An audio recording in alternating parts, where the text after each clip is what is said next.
저자와의 특별한 데이트.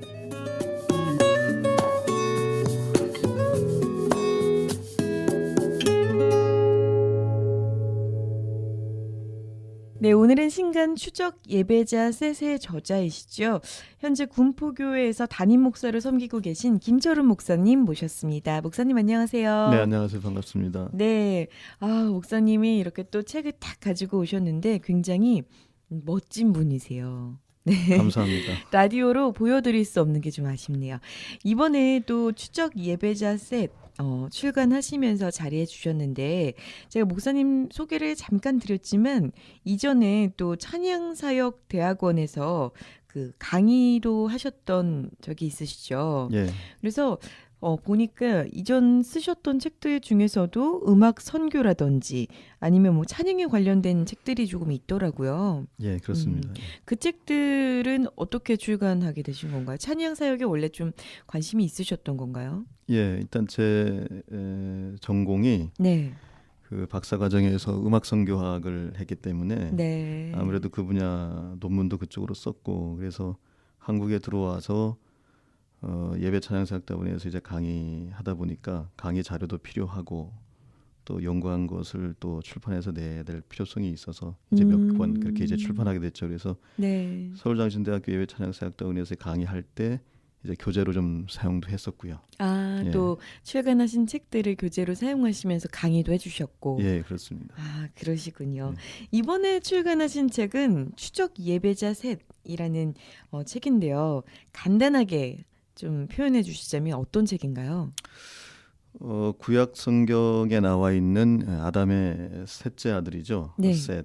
그 셋을 통해서 바라본 여러 가지 신앙적인 모습입니다. 그러니까 네. 성서학적으로 보면은 뭐 구약의 한 인물이겠고 실천 신학적으로 보자면은 예배의 뿌리를 찾는 사람들에게 필요한 예배자의 모습이고 예배자의 모습. 예, 또 역사 신학으로 보자면 우리 예배의 뿌리를 찾아 나가는 이제 그런 책입니다.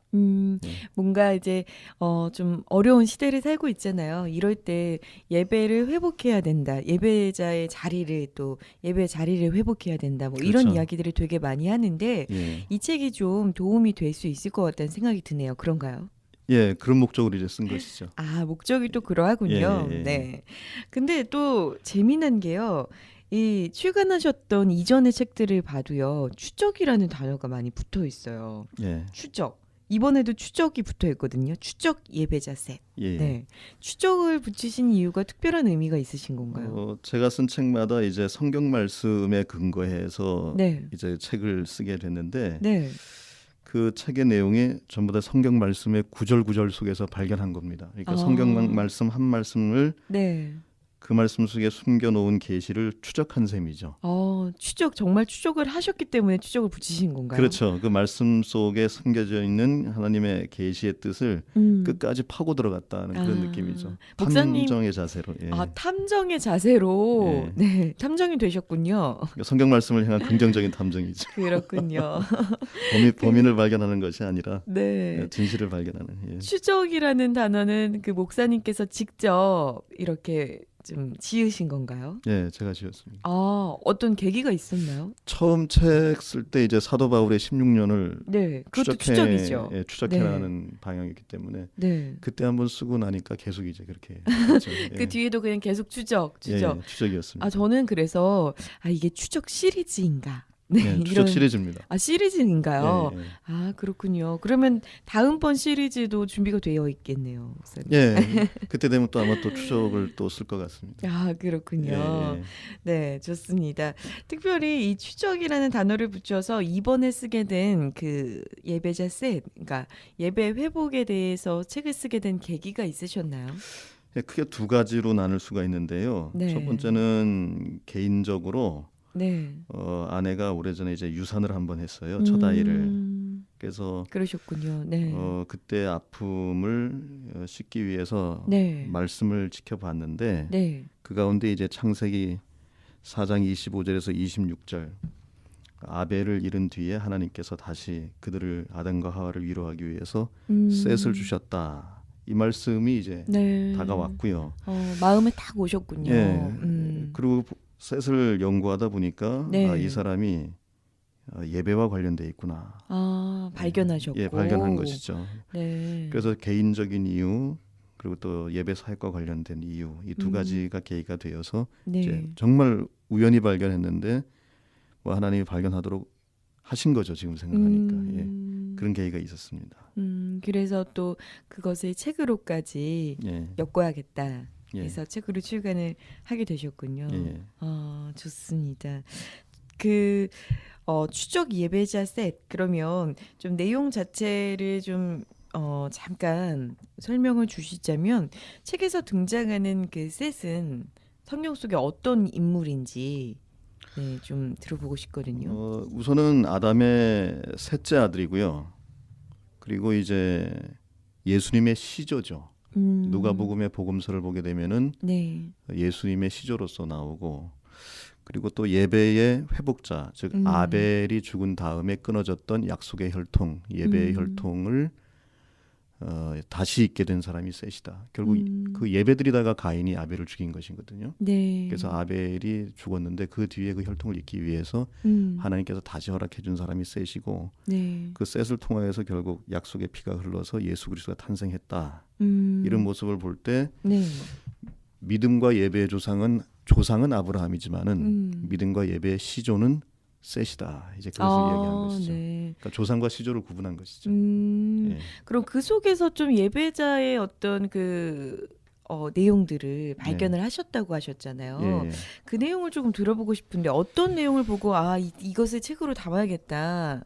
좀 그런 생각을 하게 되신 일단 건가요? 성경 말씀 창세기 4장 26절 보면 네. 셋이 태어나고 그다음 셋의 아들 에노스가 태어났는데 네. 그때의 사람들이 비로소 여호와의 이름을 불렀더라 이렇게 돼 있습니다. 그러니까 그때의 사람들이 비로소 여호와의 이름을 불렀더라 이 한 구절을 추적해 나가 보면 이때 비로소 예배가 회복되었다. 회복되었다라는 의미군요. 예, 더군다나 개인적으로 드리던 예배에서 이제 공동체 예배로 이끌어졌다. 왜냐하면 여기 보면 그때의 사람들이 그렇게 돼 있거든요. 네. 사람들이 비로소니까 이때가 처음으로 사람들이 다 함께 여호와의 이름을 불렀다, 예배드렸다. 예배를 드렸다는 그렇죠. 의미군요. 예. 다 함께. 다 함께 예배드렸다는 것이죠. 그것이 곧 네.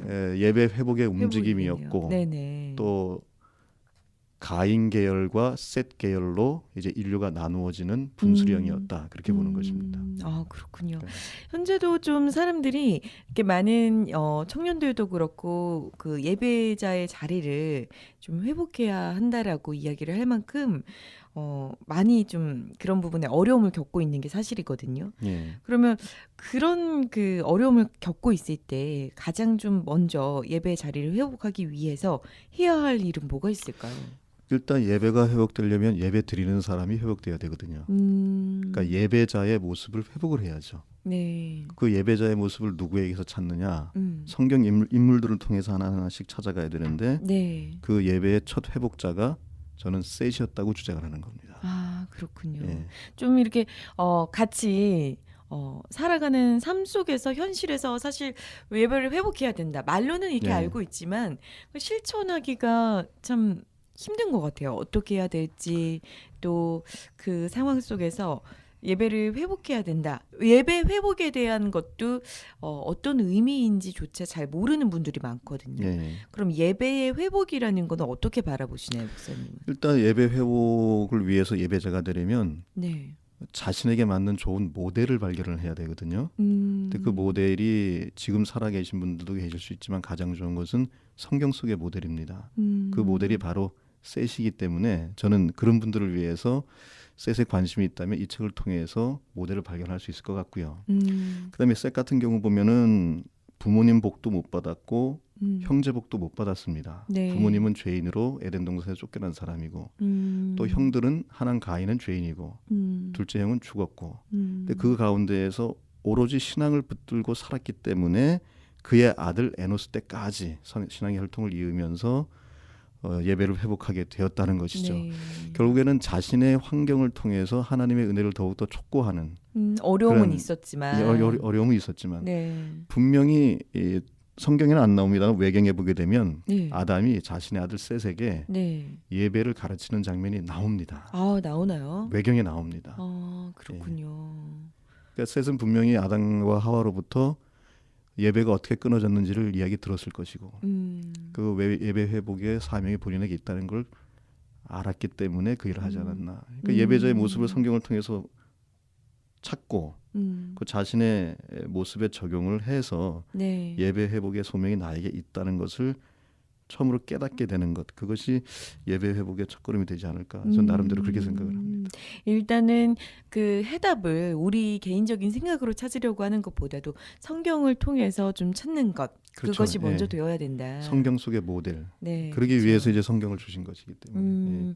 그 전에 조금 성경이 힘드시다 하시는 분들은 책을 또 이렇게 예배자 셋을 통해서 그렇죠. 좀 보셔도 괜찮을 것 같네요. 예, 이게 처음 소개 보게 되면은 네. 이 책을 당신이 어떻게 잡게 되는지 모르지만은 예배자 셋을 친구로 삼게 될 것이다. 이제 그렇게 얘기를 해놨습니다. 친구로 예, 예. 가볍게 이제 보시라는 거죠. 예, 그만큼 어렵지 않습니다. 전혀 네. 어렵지 않습니다. 어렵지 않게 가볍게 예. 한번 보시면 좋을 것 같습니다. 추적 예배자 셋 김철우 목사님과 함께 이야기 나누고 있습니다. 앞에서 좀 이렇게 책에 관해서 얘기를 들어봤는데요.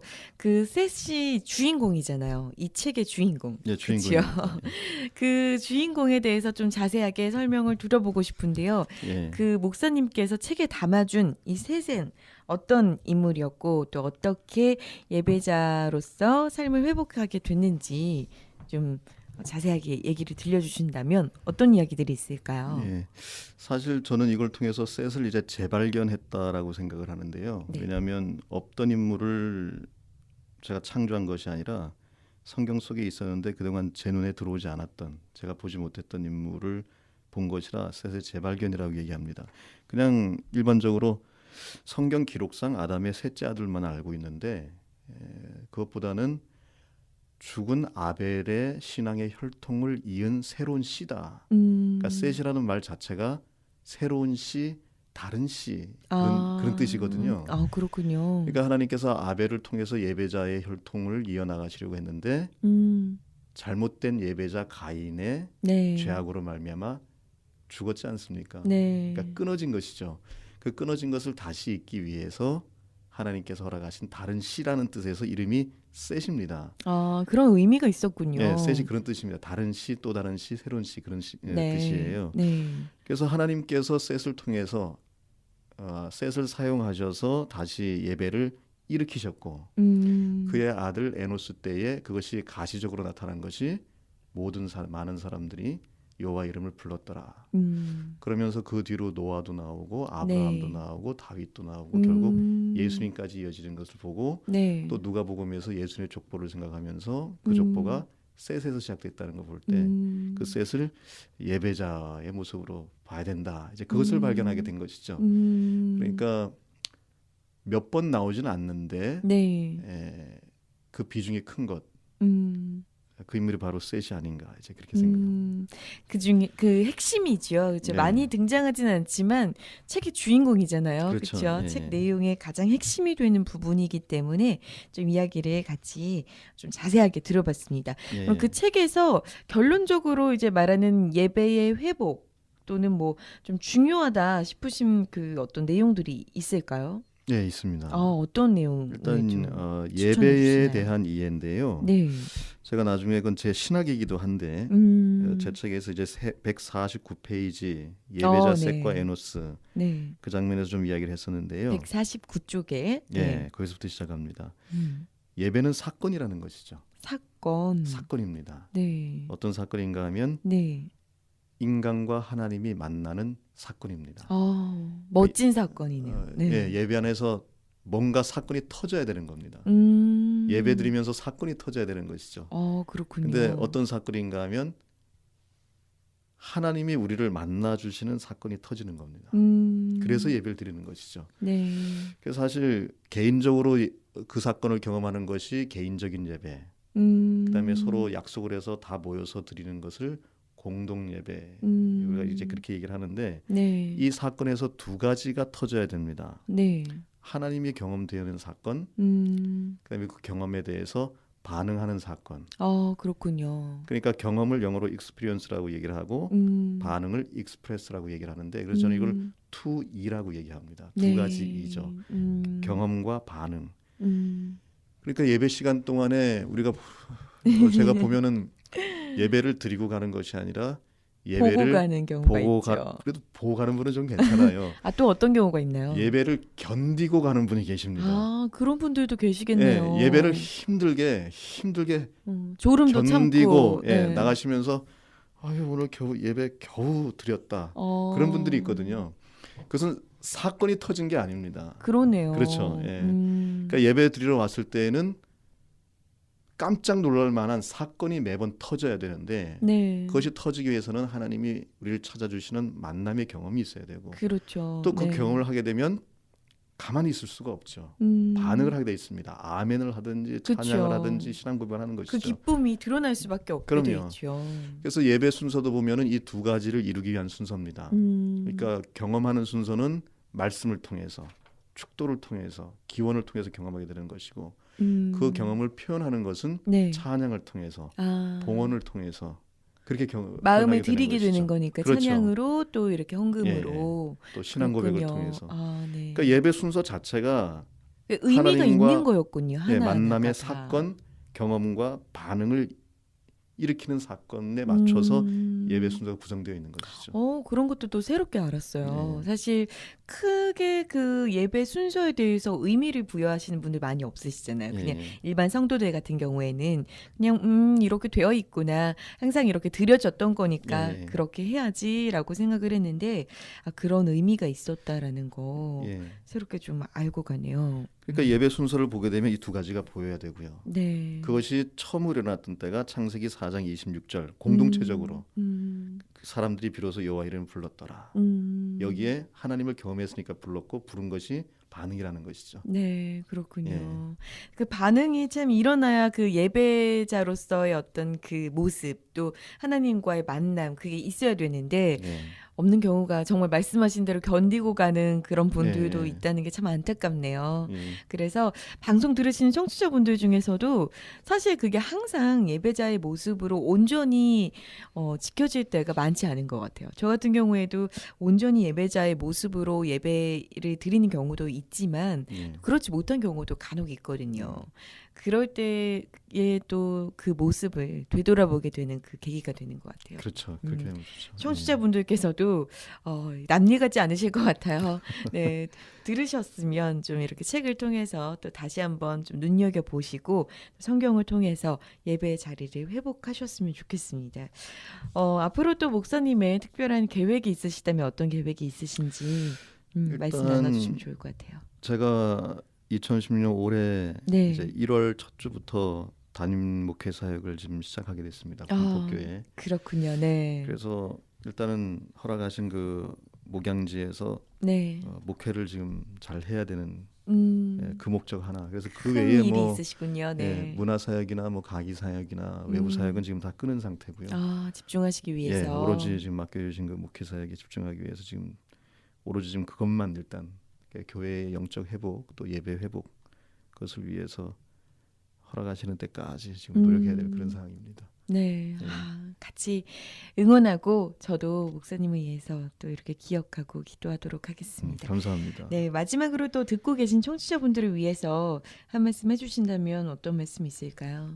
혹시 오늘 뭐 이 내용 들으시고 조금이라도 하나님의 감동이 일어나신 분들은 성경을 다시 한번 보시면서 창세기 4장 25절과 26절 내용 보시면서 가능하다면 이 책을 한번 일독해 보시면 지금 들으시면서 도전받고 또 생각했던 내용들에 대해서 또 해답을 얻을 수 있지 않을까 그렇게 생각을 합니다. 네, 정말 좋은 해답을 알려주고 오늘 가시는 것 같아요. 다음번에 또 추적 시리즈 나올 거 기대하고 있을게요, 목사님. 감사합니다. 그때 또 자리 한번 빛내주시면 감사드리겠습니다. 감사합니다. 추적 시리즈 기대하면서 저희 목사님은 저희 찬양 한 곡 들으면서 저는 보내드리고 오도록 하겠습니다.